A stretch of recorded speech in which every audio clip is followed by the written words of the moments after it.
More often than not, you're working with multiple sources of content.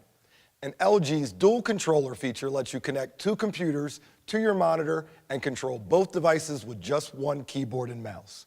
Dual controller lets you see more, do more, with a whole new level of efficiency. So let's get started.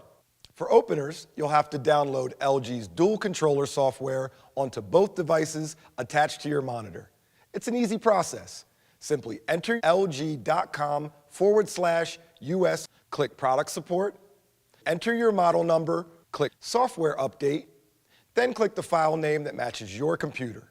The latest dual controller software will be downloaded. Once again, it's essential to repeat this step for both devices you'll be using. Next, connect both your computers to your UltraWide monitor.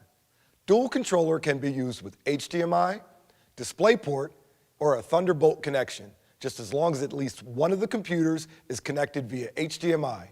So you'll need an appropriate cable for each computer. Also important to remember, both computers must be connected to the internet because the two are connected via an IP address. Okay, it's time to activate your UltraWide monitor and experience dual controller and other features that bring out the best in your 21:9 screen. We've created a separate video that takes you step by step.